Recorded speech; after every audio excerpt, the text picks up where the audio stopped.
ინტერაქტივს უყურებთ ტელეკომპანია ბორჯომის და ახალციხის მეცხრე არხის ეთერში გამარჯობათ. პროექტს წარმოგიდგენთ სამცხე-ჯავახეთის მედია ცენტრი ნედის მხარდაჭერით. 2015 წლის ივნისში ქვეყანა ციფრულ მაუწყებლობაზე გადადის. მაუწყებლებთან ერთად ცვლილებები ელის მოსახლეობასაც. შესაძლოა არსებულმა ტელევიზორებმა ციფრული სიგნალი ვეღარ მიიღოს. დეტალურად თემას ინტერაქტივში გავშლით და მოსალოდნელ ცვლილებებზე ვისაუბრებთ, ვის როგორ შეეხება და ვისზე როგორ აისახება მაუწყებლობის გაციფრულება. ბორჯომის სტუდიის სტუმარია ტელეკომპანია ბორჯომის განვითარების მენეჯერი ტრისტან ცუცქირიძე, ხოლო ახალციხის სტუდიის სტუმარს ახალციხის სტუდიიდან თაკო ფეიქრიშვილი წარმოგვიდგენს. თაკო, მოგესალმები.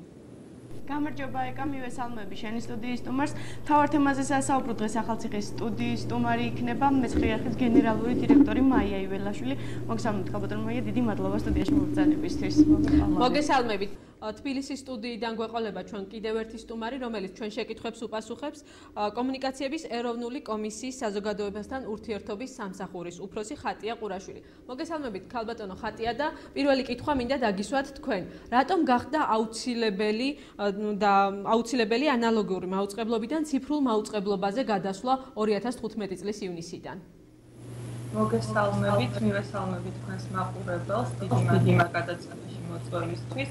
საქართველოს აიღო ვალდებულება, რომ გადასულიყო ციფრულ მაუწყებლობაზე, სწორედ აქედან გამომდინარე საქართველოს მთავრობამ 2014 წელს მიიღო სტრატეგია, გეგმა, რომლის მიხედვითაც მიმდინარეობს პროცესი.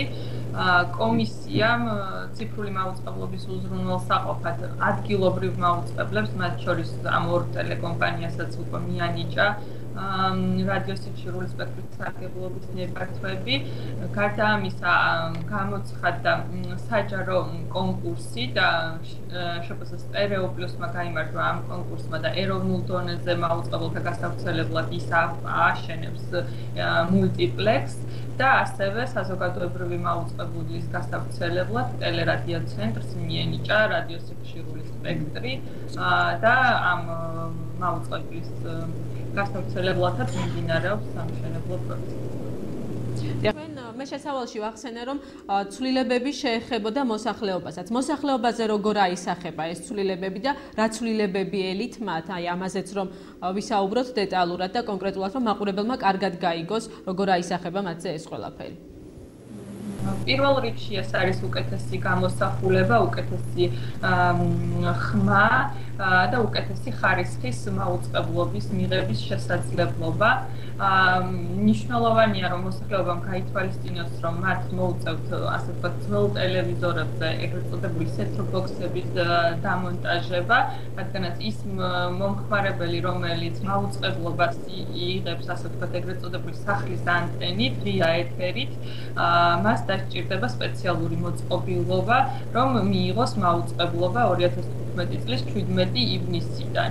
საქართველოს მთავრობამ აიღო ვალდებულება და სოციალურად დაუცველ ოჯახებისთვის ამ ეგრეთ წოდებული set-top-box-ების შეძენის უზრუნველყოფას აწარმოებს ციფრული მაუწყებლობის სააგენტო, ხოლო ის ოჯახები, რომლებიც ამ კატეგორიაში არ არის, მათ მოუწევთ თავად შეიძინონ აღნიშნული set-top-box-ები. დიდი ტრისტან, ხალბატონმა ხატიამ თქვა, რომ ციფრულ მაუწყებლობაზე გადასვლის შემდეგ მოსახლეობა მიიღებს უკეთესი ხარისხის გამოსახულებას. მხოლოდ ეს არის განსხვავება ციფრულ და ანალოგიურ მაუწყებლობას შორის თუ არის კიდე სხვა განსხვავებებიც? მოგესალმებით, რა თქმა უნდა, ხარისხი იქნება უკეთესი და ამავე დროს იქნება იზრდება არხების არჩევითობის რაოდენობა, ვინაიდან ანალოგიური მაუწყებლობის მიწისა და მაუწყებლობის შემთხვევაში ჩვენ შემთხვევაში და მეცხრე არხის შემთხვევაში ჩვენ გქონდა მაყურებელზე მიგვეწოდებინა ერთი სიგნალი, საეთერო სიგნალი და ამ შემთხვევაში თუ ეს იქნება DVB-2 და საქართველოს გადადის DVB-2 მაუწყებლობის სიგნალიზე, მაშინ მოსახლეობას ექნება მინიმუმ 15 ციფრული ხარისხის სიგნალის მიღების საშუალება. ეს რა თქმა უნდა აძლევს მოსახლეობის იმის უფლებას, რომ კონდეს ფართო არჩევანი, მინიმუმ აი პირველი სტერეოს შემთხვევაში და ადგილზე ჩვენი რეგიონალური მაუწყებლობის შემთხვევაში მათ ექნებათ 30 ციფრული ხარისხის მიღების უფასო შესაძლებლობა, რაც თავისთავად ინფორმაციულობასაც ზრდის და სხვა გასართობი პროგრამების არჩევითობასაც უფრო ზრდის. ეს რა თქმა უნდა ძალიან დიდი განსხვავება ანალოგისა და ციფრულ მაუწყებლობას შორის. ანუ ხარისხი მიღებული სიგნალის არხების რაოდენობის მრავალფეროვნება და არჩევანის საშუალება ექნება მოსახლეობას. თაკო, მოდით მაშინ თქვენ გააგრძელეთ საუბარი და ვისაუბროთ იმაზე, რა უნდა გააკეთოს მოსახლეობამ იმისათვის, რომ მიიღოს ეს სიგნალი. დიახ, ეკა, ქალბატონმა ალბათ მაყურებელს ყველაზე მეტად აინტერესებს გამოადგება თუ არა ის ტელევიზორი, რომელთაც ახლა იღებს სიგნალებს. ან რა სჭირდება იმისთვის, რომ მან ციფრულ მაუწყებლობაზე გადასვლის შემდეგ უყუროს თქვა ტელევიზორს?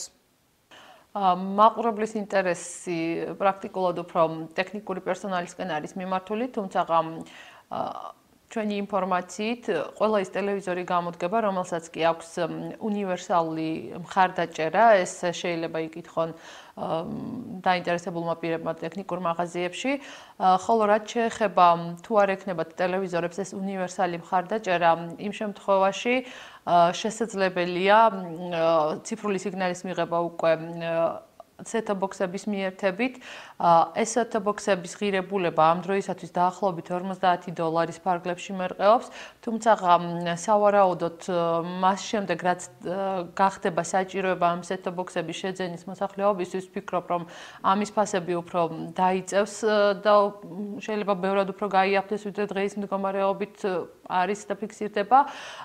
კიდევ ერთხელ ვიმეორებ, სოციალურად დაუცველი მოსახლეობისათვის სახელმწიფომ გაითვალისწინა ეს ფაქტი და მოხდება მათთვის შეძენა ამ set-top box-ების, რაც შეეხება დანარჩენ მოსახლეობას, თუ მათ ტელევიზორებს არ აქვთ ეს პროგრამა და ანუ ეს მიღება, უნივერსალი მიღება, როგორც ამას ტექნიკოსები ამბობენ, მხოლოდ იმ შემთხვევაში მოუწევთ ამ ვთქვათ ტელევიზორების შეცვლა. თუმცა კიდევ ამბობ ეს უფრო დეტალურად ცნობილი გახდება მას შემდეგ, რაც ვთქვათ ციფრული მაუწყებლობა დაიწყება ქვეყანაში. თუმცა მარტო სიგნალის მიღება მოსახლეობისთვის არ იქნება, ვთქვათ ეს მთავარი პრობლემა. სიგნალის მიღების გარდა მათთვის მთავარი იქნება უკვე ხარისხიანი პროდუქციის მიღებაც, რომელზეც უნდა იფიქრონ მაუწყებლებმა. საუბარია იმაზე, რომ გაფართოვდება მაუწყებლობის არეალი, უფრო დიდ ტერიტორიას მოიცავს თუ არა რეგიონული ტელევიზიები. თვითონ, ასე ვთქვათ, სიგნალის გაციფრულება არ ნიშნავს არეალის გაზრდას. გარდა ამისა, ტელეკომპანიებს უკვე მიენიჭათ კომუნიკაციების ეროვნული კომისიის მიერ ის ტერიტორია, რა ტერიტორიაზეც უნდა გავრცელდნენ კონკრეტულად საკუთარი მულტიპლექსების მეშვეობით. თუმცა ციფრულ მაუწყებლობაზე გადასვლა ნიშნავს, რომ მოხდება ამ ტელევიზიების არეალის გაფართოებაც იმის გამო, რომ უკვე გაციფრულებული სიგნალის გაშვება საკაბელოებში ბევრად უფრო მარტივად მოხდება და ის დამატებითი ხარჯები, რაც დღეს ჭირდება ტელეკომპანიას, რომ ჩაჯდეს რომელიმე დიდ საკაბელო ქსელში, ამისათვის უნდა შეიძინოს 3 თუ 4 ტექნიკური დეტალი, ეს უკვე აღარ დაჭირდება, იმიტომ რომ ის შეძლებს უკვე თავისუფლად მიაწოდოს ციფრული ხარისხი. რაც შეეხება საკაბელოებში ჩასმას, წინასაარჩევნოდ საქართველოში უკვე მიღებული არის კანონი მასტკერს, რაც შეეხება და იმ შემთხვევაში, ვთქვათ, თუ პასუხი არ იყოს საკაბელო ტელევიზიების მხრიდან, რომ შევსებული აქვს, მაშინ ტელეკომპანია ვალდებულია ჩასვას და პრინციპში თითქმის პასუხი არავის არ მისვლია. აი ამ კუთხით თუ ვიმსჯელებთ, რა თქმა უნდა, მოხდება და თან მოხდება უკვე კარგი სიგნალის გავრცელება და არა ისეთი, როგორც დღეს აქვთ ანალოგურ მაუწყებლებს. ჩვენ უკვე შესაძლებლობა გვეძლევა ტექნიკურადაც, რომ ჩავსხდეთ, ვთქვათ, საკაბელო ქსელებში. და ვთქვათ, არა მხოლოდ ადგილობრივ საკაბელო ქსელებში, ამ წუთში ვთქვათ მეცხრე არხი როგორც მაუწყებლობს. არამედ უკვე შესაძლებლობა გვეძლევა, რომ უფრო ფართო, ვთქვათ, ტერიტორიას, რომელსაც ფარავს, ანუ ცენტრალურ საკაბელო მაუწყებლებს, თუ შეიძლება ესე დავარქვათ, მათ მივმართოთ. შესაბამისად, ეს გვაძლევს იმის საშუალებას, რომ ავტომატურად მოხდება უკვე ტერიტორიის გაფართოება. ქალბატონ ხატიას მინდა ვკითხო, ეხება თუ არა ცვლილება იმ აბონენტებს, რომლებიც საკაბელო ქსელით იღებენ მაუწყებლობას ან სატელიტით? შემთხვევაში საკაბელო ოპერატორები თავად უზრუნველყოფენ ციფრული სიგნალის მიღებას და აბონენტების მიწოდებას. ანუ ტელევიზორებზე ეგრეთ წოდებული set-top box-ების გაყენება დაჭირდება მხოლოდ იმ მაყურებელს, რომელსაც არ აქვს საკაბელო მოსახლეობით არ სარგებლობს და მაუწყებლობას იღებს ღია ეთერით ეგრეთ წოდებული სახლის ანტენით. კი ბატონო, და საუბრობენ იმის შესახებ, რომ შესაძლებელია საკაბელო კომპანიების მხრიდან სააბონენტო გადასახადები გაწვდეს. ამის თაობაზე თუ შეგვიძლია წინასწარი პროგნოზი გავაკეთოთ. ამის თაობაზე წინასწარ ვერ ვისაუბრებთ, კონკრეტულად საფასურად რა პირობებით ხდება საკაბელო ოპერატორის მხრიდან აბონენტებისთვის მომსახურების შეთავაზება.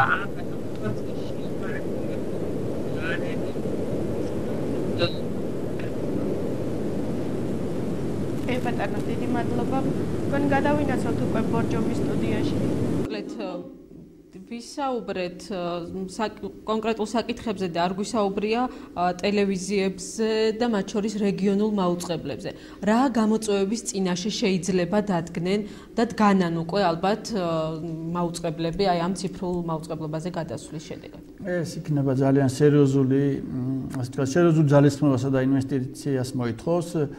სამწუხაროდ ჩვენ უკვე პროცესები დავაგვიანეთ, მიუხედავად იმისა, რომ იგივე რეგულირებელ კომისიასთან სხვადასხვა ეს დააგვიანეს პროცესი ტელევიზიებმა, მაუწყებლებმა თუ სახელმწიფომ დაიწყო? ანუ სახელმწიფოში ეს პროცესები დაიწყო, მაგრამ არ დაიწყო იმ ტემპით, რომ დაუშვათ უფრო მომზადებულები შეხვედრილიყვნენ მაუწყებლები და ასევე მოსახლეობა, ვინაიდან მაგალითად რომ მოვიყვანოთ ინგლისში ეს პროცესი გაგრძელდა 14 წელიწადი, გერმანიაში და საფრანგეთში 6 წელიწადი, ამერიკაში 5 წელიწადი და ჩვენ უკვე ფაქტობრივად რამდენიმე თვე დარჩა, ხო? რამდენი 6 თვე დარჩა დაახლოებით და მაგრამ ფიქრობ რომ რა ვიცი, აი ეს სერიოზული გამოწვევა, ანუ რეგიონულ მაუწყებლებს და სხვა მაუწყებლებს აძლევს შესაძლებლობას რომ ახლა განვითარების ახალ ეტაპზე გადავიდნენ, თუ ამას შეძლებენ მაუწყებლები, ვინც ამას შეძლებს, რა თქმა უნდა, იმისი ბიზნესისთვის ეს იქნება ძალიან კარგი შესაძლებლობა, მაგრამ ფიქრობ, რომ ძალიან რთული სიძნელეები იქნება ბევრი მაუწყებლების, მათ შორის ჩვენს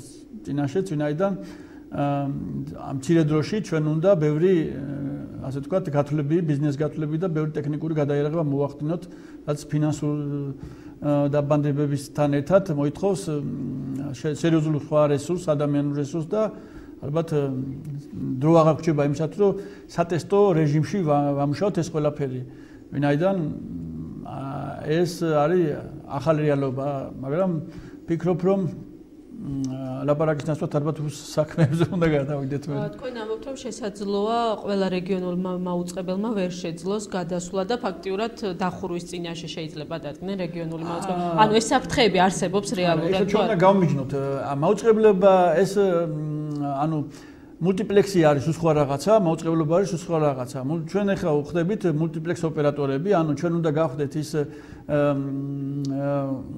ორგანიზაცია, რომელმაც უნდა აიღოს და მის სხვა მაუწყებლებსაც საშუალება იმისა, რომ ეთერში გაავრცელონ თავისი სიგნალი, მიწისა და ეთერზეა ლაპარაკი და ანუ ეს მაუწყებლობაში და სიგნალის გატარებაში აბსოლუტურად სხვადასხვა ფუნქციებია ესენი და უნდა გავმიჯნოთ. ჩვენ ლიცენზია მოგვეცა იმიტომ კი არა რომ ვიმაუწყებლობთ, ჩვენ მოგვეცა ლიცენზია როგორც მულტიპლექს ოპერატორებს და აი ეს არის სხვა რაღაცა, სხვა რეალობაა. ჩვენ ახლა გადავდივართ სხვა რეალობაში, რომელიც არის დასამუშავებელი, აბსოლუტურად ახალი კონცეფციებია აქ. ამ გამოწვევების წინაშე დგას თუ არა ახალციხის მეცხრე არხიც, ანუ რა პრობლემები შეიძლება შეექმნას ახალციხის მეცხრე არხს ციფრული მაუწყებლობისკენ მიმავალ გზაზე? მე ვერ ვიტყოდი, რომ საქართველოში რომელიმე რეგიონული ტელევიზია არის უკვე სრულყოფილად მზად იმისთვის, რომ გადავიდეს ციფრულ მაუწყებლობაზე, როგორც ბატონო თვითონ აღნიშნა, რეალურად რეგიონული მაუწყებლობის განან არა მარტო ფინანსური პრობლემის, არამედ ადამიანური რესურსების, ასევე საკუთარი შექმნილი პროდუქტების პრობლემის წინაშე. მე გულისხმობ იმას, რომ ციფრულ მაუწყებლობაზე გადასვლა არ გულისხმობს მხოლოდ ოპერატორობას, არ გულისხმობს მხოლოდ იმას, რასაც დღემდე რეალურად აკეთებდნენ რეგიონული მაუწყებლები. ციფრული მაუწყებლობა ყველაფერთან ერთად გულისხმობს ხარისხიან პროდუქციას, რომლის მომზადებაც უნდა შეძლოს რეგიონულმა მაუწყებელმა და ასევე გულისხმობს იმ ადამიანურ რესურსს, გადამზადებულ კადრებს, რომლებიც შეძლებენ უკვე ციფრული მაუწყებლობის ეთერში გაშვებას. ვფიქრობთ, რომ ეს არ არის, ასე ვთქვათ, უმნიშვნელო პრობლემა, ამას სჭირდება დრო. მე რამდენადაც ვიცი, ყველა რეგიონული ტელეკომპანია ამ შესახებ ესაუბრება დონორებსაც, თქვა თავიანთი კავშირებით ცდილობენ რომ მოახდინოს უკვე ტექნიკური ჯგუფის გადამზადება, ასევე რეგიონულ მაუწყებელთა ასოციაციაში მინდის საუბარი იმაზეც, რომ მოხდეს უკვე ერთობლივი საკუთარი პროდუქციის შექმნა, რომლითაც მოხდება ჩვენი საეთერო ბადის შევსება და რაც ყველაზე მთავარია არის ტექნიკური გადაიარაღება, რომელსაც ცოტა თანხა ნამდვილად არ ჭირდება, მე ვგულისხმობ ამ შემთხვევაში რეგიონული მაუწყებლებისთვის. ჩვენ როცა ვესაუბრებით ამერიკელ ან ევროპელ კოლეგებს, ყველა მინიმუმ ამბობს, რომ ამისთვის არის საჭირო დაახლოებით 150-დან 200,000 დოლარამდე თანხა იმისთვის, რომ მოხდეს ტელეკომპანიების სრულყოფილი გადაიარაღება და გადასვლა მაუწყებლობაზე. რა თქმა უნდა, რეგიონული მაუწყებლობისთვის არის ძალიან დიდი თანხა, თუმცა ჩვენ ვცდილობთ და ვმუშაობთ ყველა მიმართულებით, რომ 2017 ივნისისთვის მაქსიმალურად მზად ვიყოთ რეგიონული მაუწყებლები. როგორ ვიტყვით, ხომ არ არის ეს მცირე დრო? დრო ნამდვილად მცირეა, შეიძლება ითქვას, რომ პრინციპში ჩვენ დაწყებულიც უნდა გქონდეს პროცესი, იმიტომ რომ 2015 წლის 1 იანვრიდან 17 ივნისამდე ეს დრო არის სწორედ იმიტომ, რომ ეს იყო სატესტო რეჟიმი და ჩვენ შევძლოთ თქვათ იმ ყველა პრობლემის გათვალისწინება, რომ უკვე 17 ივნისიდან სრულყოფილი მაუწყებლობა შევძლოთ. კიდევ ერთხელ ვხსოვთ, ძალიან მცირე დროა, მაგრამ ეს არის ის შემთხვევა, როცა ჩვენ მაქსიმუმი უნდა გავაკეთოთ და მაქსიმალურად ყველა მოდელს ვარაცხობ ამ მაუწყებლობაზე გადასვლა შევძლოთ და კიდევ ერთი ვთქვათ, რაზეც არის ყურადღება გასამახვილებელი, მე ვფიქრობ, რომ აბსოლუტურად ყველა ქვეყნის წარმომადგენელი, რომელი ქვეყანაც კი გადავიდა ციფრულ მაუწყებლობაზე, რა თქმა უნდა, სიტყვა დახურვა არც ერთ ვთქვათ ექსპერტს თუ წარმომადგენელს არ გამოუყენებია, მაგრამ ხშირ შემთხვევაში ჩვენ გვესმის ხოლმე, რომ ციფრულ მაუწყებლობაზე გადასვლამ ჩვენს ქვეყანაში გამოიწვია ის, რომ მოხდა ტელეკომპანიების გამსხვილება. ეს არის ერთი მიმართულება იმისაც, რომ ვთქვათ, ეს ტელეკომპანიების გამსხვილება ჩემი გადმოსახედიდან სხვა არაფერია, თუ არა ის, რომ ერთი კოლგის ქვეშ ვთქვათ მოექცა 5 ან 6 ტელეკომპანია. არ არის გამორიცხული იგივე ვთქვათ განმეორდეს საქართველოშიც, თუნდაც იმიტომ, რომ მოახდინონ ტელეკომპანიებმა თავის გადარჩენა, თუნდაც სტუდიურ დონეზე. რა იქნება რეალურად, პრინციპში ჩვენ 17 ივნისის შემდეგ უკვე შევძლებთ ამ ყველაფრის ნახვას, მაგრამ ფაქტია, რომ რეგიონული მაუწყებლები განსაკუთრებულად გავართ ამ პრობლემების წინაშე. კი ბატონო, გაბატონო ხათია თქვენ მინდა გკითხოთ, შეძლებს თუ არა ყველა რეგიონული მაუწყებელი გადასვლას ციფრულ მაუწყებლობაზე, იმიტომ რომ ახსენეს ტელევიზიის დირექტორებმა ძალიან მცირე დროა დარჩენილი ამისთვის. როგორ მიმდინარეობს ეს პროცესი? მიუხედავად იმისა, რომ მართლაც მცირე დრო არის დარჩენილი, სახელმწიფო სტრატეგიაში, რომელსაც დაიგეგმა ციფრულ მაუწყებლობაზე მიგრაცია, გათვალისწინებული იყო უფასოდ ყველა ადგილობრივი მაუწყებლისთვის სიხშირეების მინიჭება, რა პროცესიც განხორციელდა. გარდა ამისა, ყველა ადგილობრივ მაუწყებელს ლიცენზიის მოქმედების ვადა გაუგრძელდა 2011 წელს და მათ გადაიხადეს ლიცენზიით სარგებლობის საფასური მთელი 10 წლის საფასური, რაც სახელმწიფო სტრატეგიით გათვალისწინებული იქნა და კომისიამ უკვე ფინანსთა სამინისტროში გააგზავნა წერილი, სადაც მითითებულია თითოეულ ადგილობრივ მაუწყებელს რა თანხა უნდა დაუბრუნდეს, რომ განმარტოთ საზოგადოებისთვის, თუ მაგალითად პირობითად 10 წლით ლიცენზიით სარგებლობის მაუწყებლობის ლიცენზიით სარგებლობის თანხა პირობითად 20,000 ლარი იყო გადახდილი რომელიმე კონკრეტული მაუწყებლის მხრიდან, ეს თანხა გადაანგარიშდა ამ 10 წელზე და ის თანხა, რომელიც დარჩენილი იყო 2021 წლამდე, აი ეს თანხა დაუბრუნდება ადგილობრივ მაუწყებლებს, რაც დაეხმარებათ მათ ციფრულ მაუწყებლობაზე მიგრაციის პროცესში, ასე ვთქვათ, არსებული ხარჯის დასაფარად. თუმცა ეს იქნება საკმარისი იმისთვის, რომ გადავიდეს ყველა რეგიონულ მაუწყებელი ციფრულ მაუწყებლობაზე. ეს იქნება საკმარისი, ეს თანხა იქნება სრულად საკმარისი იმისთვის, რომ გადავიდნენ რეგიონულ მაუწყებლები ციფრულ მაუწყებლობაზე. კონკრეტულად ეს არის დამოკიდებული გეოგრაფიული არეალიდან გამომდინარე ითვლება, ასე ვთქვათ, საფასური კონკრეტული მაუწყებლის მიერ გადასახდელი თანხის და ეს უკვე დამოკიდებულია უშუალოდ რომელ მაუწყებელს გულისხმობთ და ამ წინასწარ ამაზე საუბარი ახლა გამიჭირდება, რადგანაც ყველა მაუწყებელს სხვადასხვა თანხა აქვს. იმ მაუწყებლებს, რომელსაც გავრცელების არეალი აქვს დიდი, შესაბამისად თანხა აქვს გადახდილი პირობითად 50-60,000, ვისაც პატარა გავრცელების არეალი აქვს ნაკლები, ამიტომ სხვადასხვა საფასური დაუბრუნდებათ, რა თქმა უნდა და შესაბამისად ადგილობრივ დონეზე მულტიპლექსის აგების საფასურიც ყველა კომპანიას სხვადასხვა ექნება, ამიტომ კონკრეტულად ვერ ვისაუბრებთ ვის რამდენი ექნება ასე ვთქვათ დასამართებელი. კი ბატონო, და ქალბატონო ხატია ვახსენეთ რამდენჯერმე სიხშირეების გადანაწილება, როგორ გადანაწილდა სიხშირეები, როგორ მიმდინარეობდა პროცესი?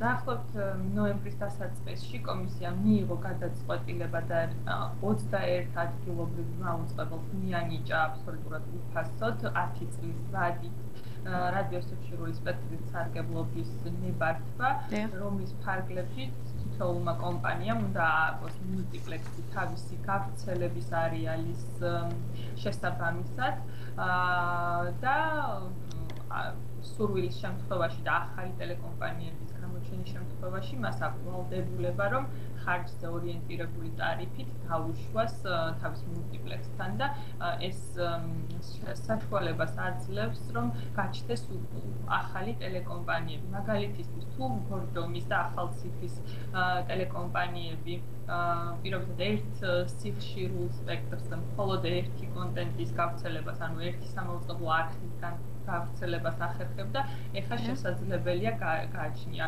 ასე ვთქვათ სტანდარტს DVB-T2 სტანდარტის შემთხვევაში შესაძლებელია რამდენიმე სამაუწყებლო არხი გავრცელდეს აი ამ ერთ რადიოსიხშირულ სპექტრზე, რაც ასე ვთქვათ მედია პლურალიზმს კიდევ ერთხელ შეუწყობს ხელს. გარდა ამისა, კომისიამ თბილისის გეოგრაფიულ არეალში არსებულ ტელეკომპანიებსაც მიანიჭა ერთი რადიოსიხშირული სპექტრი, რადგანაც გათვალისწინებული იყო, რომ იმ გეოგრაფიულ ზონებში, სადაც ერთზე მეტი მაუწყებელია, კომისია მაუწყებლებს ყველას ერთად ანიჭებდა ერთ სიხშირეს და ისინი ვალდებულები არიან ერთად ააგონ ეს მულტიპლექსი.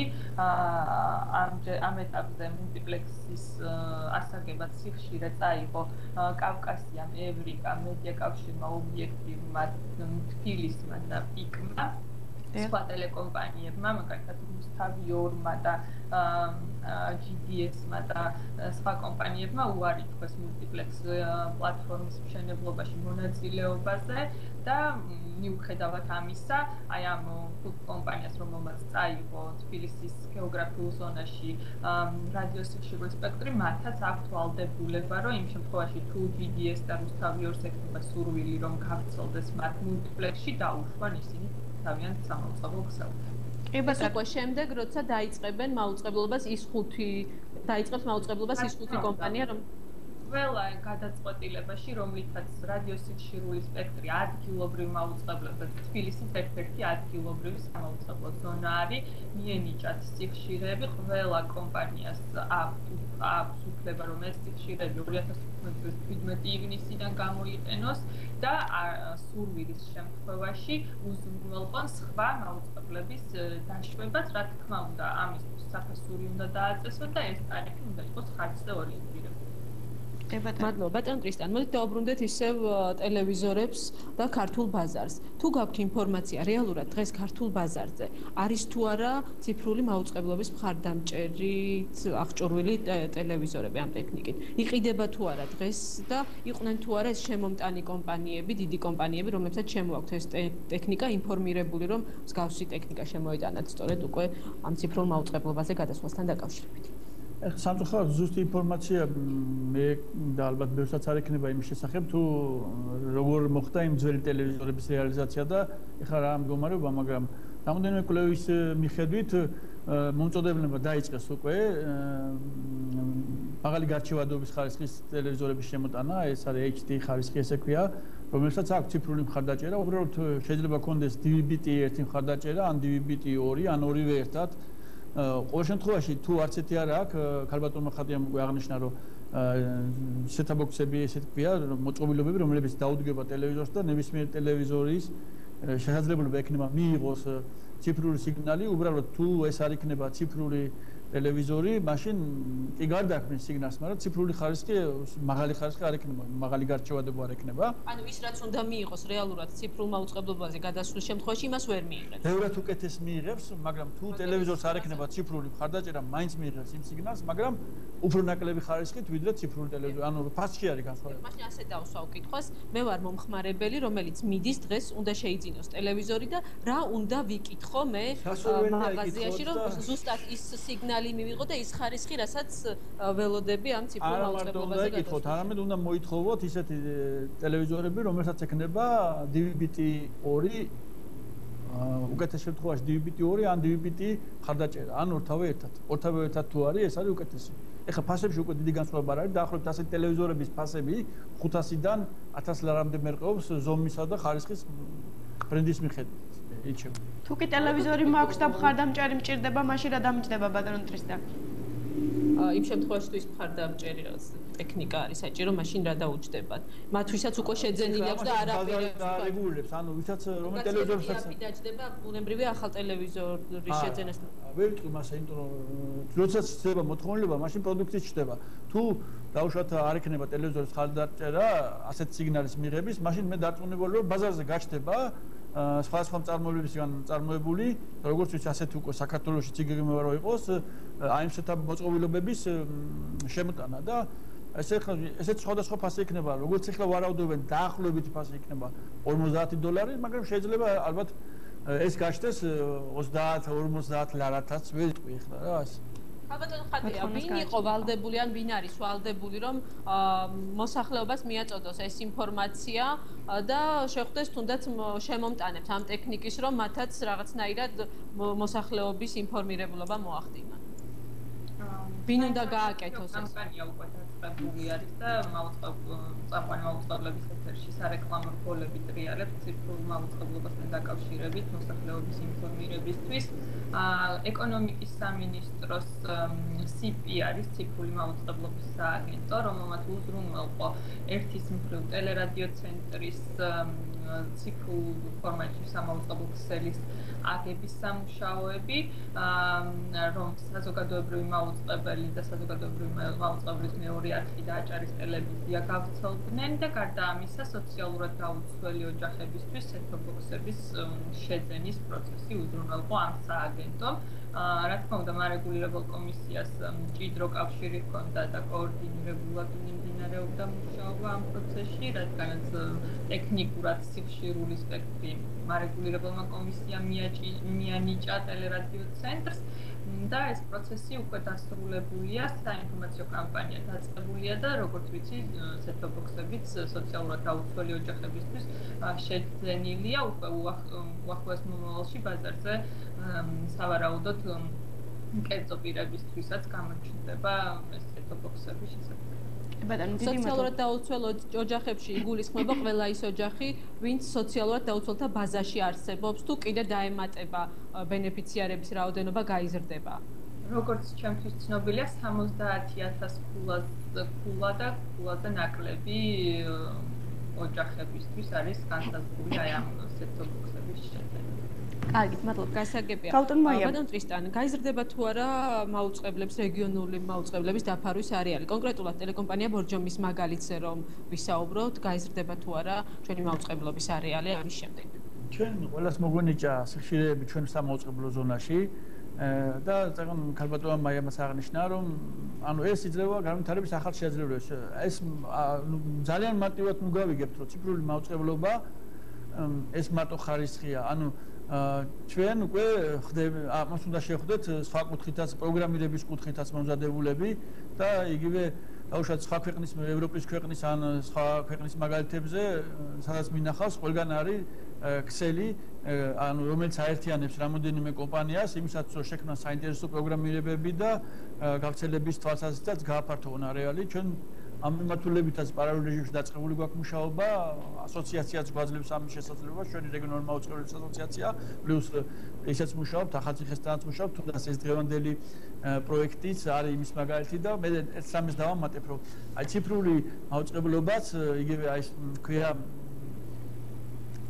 ანუ head-end-ი, სადაც უნდა მოგროვდეს ეს სიგნალი და გარდაიქმნას ციფრულად, ჩვენ შეგვიძლია რამოდენიმე მაუწყებლობა ერთობლივად ავაგოთ და აი ესეთი ანუ ტექნიკური პრობლემების მოხსნის ბევრს, ანუ ურთიერთჩართვის თვალსაზრისით, პროგრამების გაცვლის თვალსაზრისით ანუ ბევრი სიკეთის მოტანა შეუძლია ციფრულ პრობლემები შეექმნებათ მაუწყებლებს, მაგრამ მაყურებელი ამით რჩება მხოლოდ მოგებული, იმიტომ რომ ის მრავალფეროვანი ყველა ვარიანტში მოგებული რჩება, იმიტომ უკეთეს ხარისხის სიგნალს ღებულობს, კონტენტის ფართო არჩევანი აქვს და გავრცელების თვალსაზრისითაც სიგნალის გავრცელების და ურთიერთგაცვლის და გადაცემის თვალსაზრისითაც ასე ვთქვათ ადვილდება ეს ყველაფერი. ქალბატონო ხატია, სამოქმედო გეგმის მიხედვით რა ნაბიჯებია სამომავლოდ გადასადგმელი? კიდე აქამდე თქვენ საუბრობდით რა გააკეთდა, ხო? ქვეყანაში ციფრულ მაუწყებლობაზე გადასასვლელად. რა ნაბიჯებია შემდეგ უკვე მომავალ თვეებში გადასადგმელი ივნისამდე? თქვენ საუბრობთ, რომ პრობლემები შეექმნება ტელეკომპანიებს და მოსახლეობა, ასე ვთქვათ, მოგებული დარჩება და მინდა მცირე რეპლიკა. ტექნოლოგიები ვითარდება 21 საუკუნე არის და ეს გამოწვევები, რომელიც ტექნოლოგიურ განვითარებას მოყვება, პირიქით, ასე ვთქვათ, სტიმული არის ყველა ტელეკომპანიისთვის და ზოგადად მედიისთვის, რომ უფრო განვითარდეს, უფრო მრავალფეროვანი და ხარისხიანი პროდუქცია შექმნეს. სტიმული დიდი ფინანსური პრობლემების ხარჯზე, ხო, ალბათ.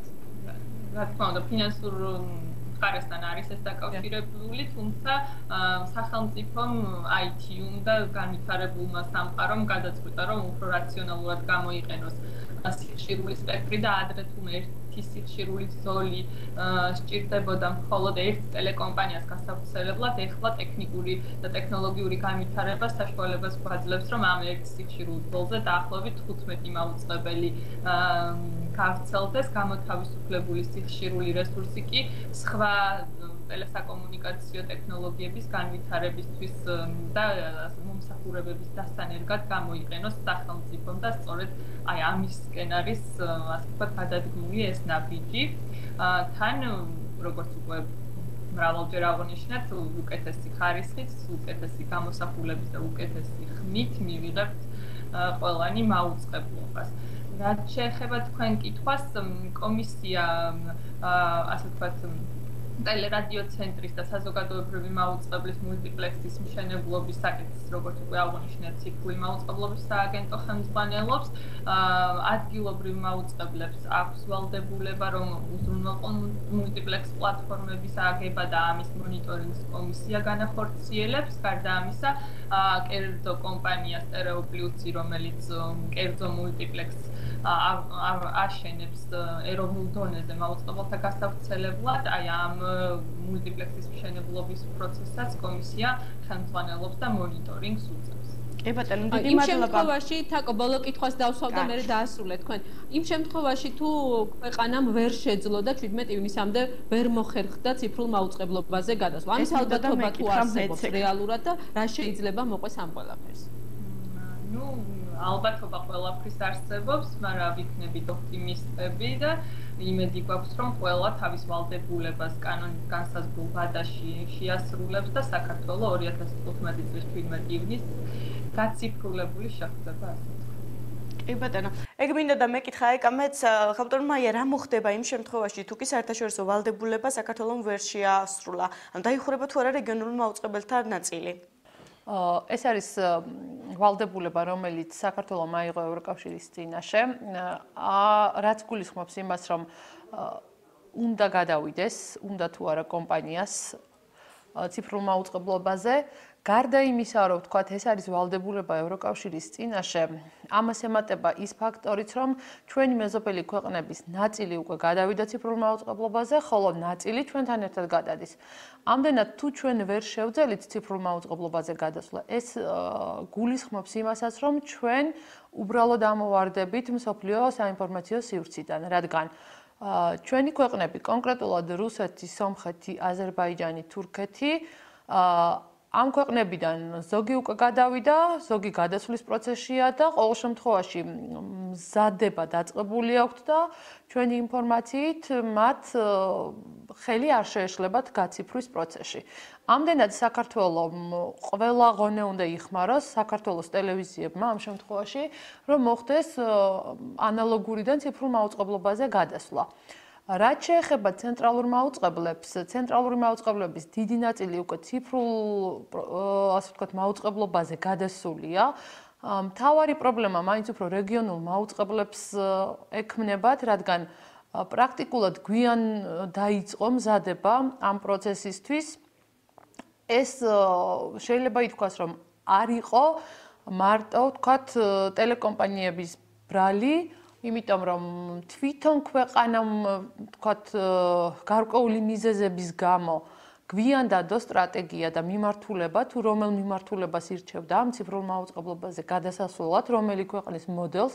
საბოლოო ჯამში ტელევიზიები, ასე ვფიქრობთ, რომ ცუდი მოდელი ნამდვილად არ არის შემოთავაზებული სახელმწიფოს მხრიდან, მაგრამ ჩვენი მთავარი პრობლემა მაინც არის ის, რომ არის ძალიან მცირე ვადები, პრაქტიკულად ჩვენ უკვე დამთავრებული უნდა გქონდეს ეს პროცესი და შეიძლება ითქვას ჩვენ და სამწუხაროდ, რომ ჯერ დაწყებულიც არ გვაქვს. არადა 17 ივნისიდან უბრალოდ ანალოგური, ასე ვთქვათ, სიგნალის მიწოდება გამოირთვება და ვინც ვერ იქნება გადასული ციფრულ სიგნალზე, ის უბრალოდ როგორც ტელეკომპანია აღარ იარსებებს. შეიძლება როგორც ტელეკომპანიამ თვითონ იარსებოს, მაგრამ მოსახლეობა ვეღარ მიიღებს მის სიგნალს. მაგალითად ამერიკაში, როცა თქვათ ჩვენი კოლეგები გვესაუბრებიან, იქ არის შემთხვევა, რომ ვთქვათ იგივე ტელეკომპანიებს არ აქვთ გაუქმებული ეს ანალოგური მაუწყებლობა. დიდ ტელეკომპანიებს თვით CNN-საც კი და დატოვებული აქვს როგორც ანალოგური, ასევე ციფრული მაუწყებლობა და ორივე, ვთქვათ, სიგნალით ავრცელებენ საკუთარ პროდუქტს. მაგრამ ჩვენ შემთხვევაში საქართველოში ეს, ვთქვათ, ესე არ იქნება. ყოველ შემთხვევაში ჩვენ როცა ვეკითხებით სპეციალისტებს, გვეუბნებიან, რომ ჩვენი ვალდებულება აუცილებლად მხოლოდ გაციფრვა და ციფრული სიგნალის მიწოდება. რა მოხდება 17 ივნისის შემდეგ და ვთქვათ, თუნდაც ამ პერიოდიდან 17 ივნისამდე შეიცვლება კიდევ თუ არა რამე, პრინციპში ჯერ ცნობილი არ არის, ყოველ შემთხვევაში ამ მიმართულებით, მაგრამ კიდევ ამბობ, ფაქტია ის, რომ ქვეყანაში უნდა გადავიდნენ ტელევიზიები ციფრულ მაუწყებლობაზე. ყველა გადავა თუ არა, ეს არ ნიშნავს იმას, რომ ქვეყანა არ გადავა, თუნდაც 1 და 5 და 10 ტელევიზია რო გადავიდეს ციფრული მაუწყებლობისთვის, ეს უკვე არის საკმარისი. მივედით დასასრულს, გადაცემის დასასრულს. აქვს რომ მაყურებელმა სულ ცოტა მაინც გაიგო, რას ნიშნავს ციფრულ მაუწყებლობაზე გადასვლა და როგორ შეეხებათ მათ ეს ყველაფერი. მაყურებელს კიდევ ერთხელ მინდა შევახსენო, რომ დღეს ვსაუბრობდით ციფრულ მაუწყებლობაზე გადასვლის სტრატეგიაზე. დაგემშვიდობებით, დავემშვიდობები ჩვენი სტუდიის სტუმრებს, მომავალ შეხვედრამდე ნახვამდის.